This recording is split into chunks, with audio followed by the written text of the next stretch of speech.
Hello everyone. In programming, we all have know some well-known facts. We can say that conventions that we use in our programming languages, right? So, have you ever think of like why do we use this convention in programming language? That's always going to be a reason behind that what say a convention that we follow in programming language. And in this section, right, we are going to see some of the reasons behind the whole conventions that we use in the programming, right? Okay, now to kick off with, first let's say the start with the very famous thing that we have here since a college or even in school we might have uh, heard about it, right? Okay, so first one what we are going to see is that why array indices starts with zero. Sorry, yeah. So I think most of you are here about this one. Why array indices starts with zero. So let's see why basically this array index start with zero. Okay. So now let's start. Let's for example let's consider an array. So let's consider an array of containing 5 elements. Okay. So yeah. So let's consider some random elements. Okay. These are integers. Okay.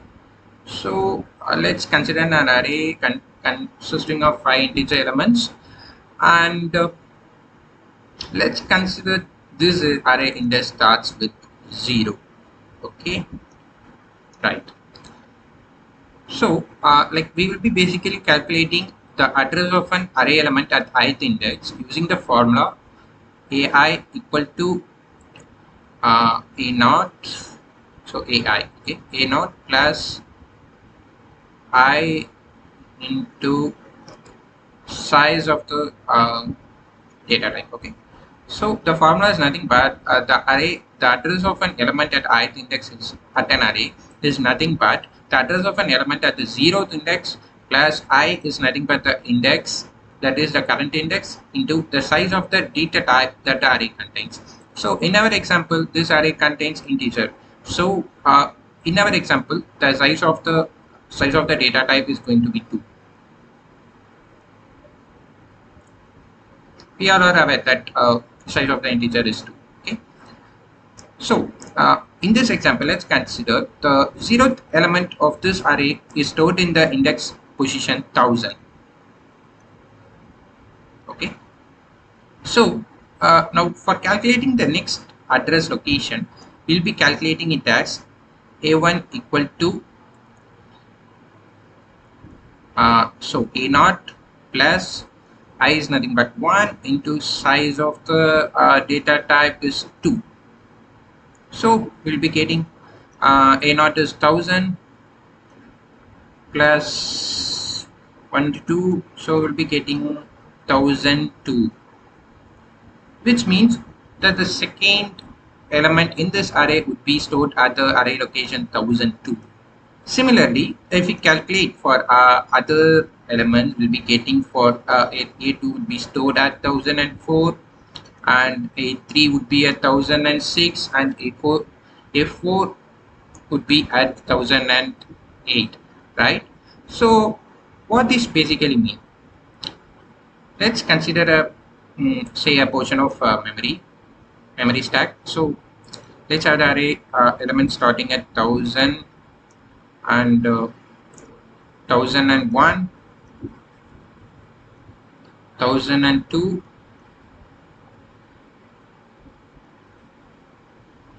1003. Sorry.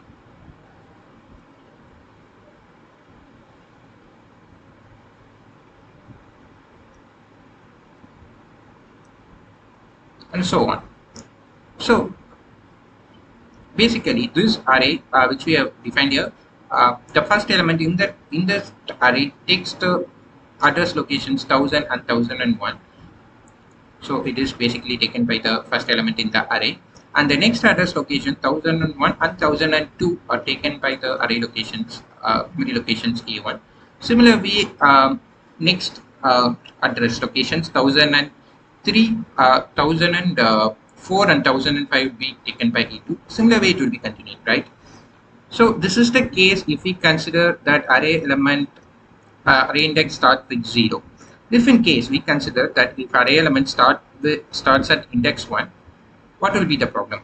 Let's discover it, right? Okay. So if we have this same array I will be considering here.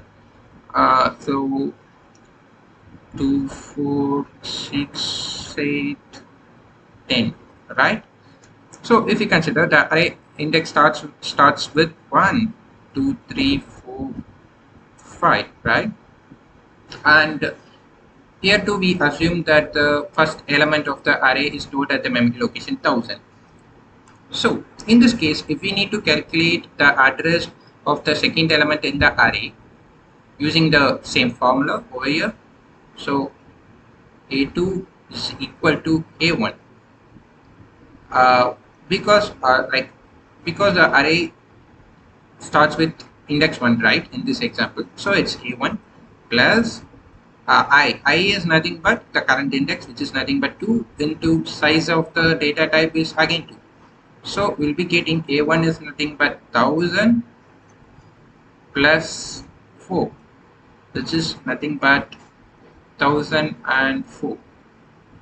So we could clearly see that the first element of this array is stored at 1000 and the second element is stored at 1004. Similarly, if we calculate for the third element, so A3 equal to 1000 plus 3 into 2,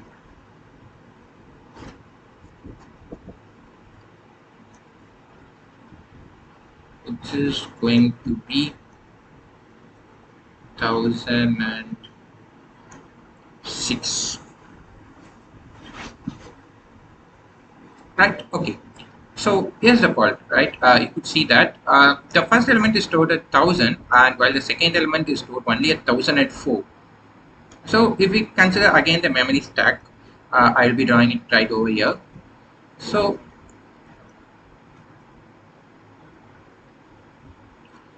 okay, so let's assume it's the 1000 index. So this is 1001 and this is 1002 and this is 1003 and next here we have 1004.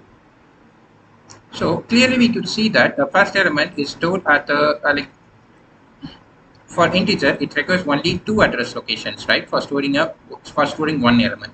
So these 2 memory locations 1000 and 1001 itself enough for storing the first element of the index, right? So 2 will be stored here, and we can see that the next element is only stored at the memory location 1004 and 1005, and clearly we could see that 1002 and 1003 are wasted, right? So elements aren't stored here. So what is an array? So basically array is nothing but a data type which stores element in continuous memory locations. But if we use this concept of starting the index at 1, we could basically see that the elements are not stored in continuous memory locations, right? So that's the reason why the compilers always interrupt that the array starts at the index 0. Okay. So I hope that this explanation is clear. So if you have any suggestions or improvements need to be done in the video, you could always pin in the comment section.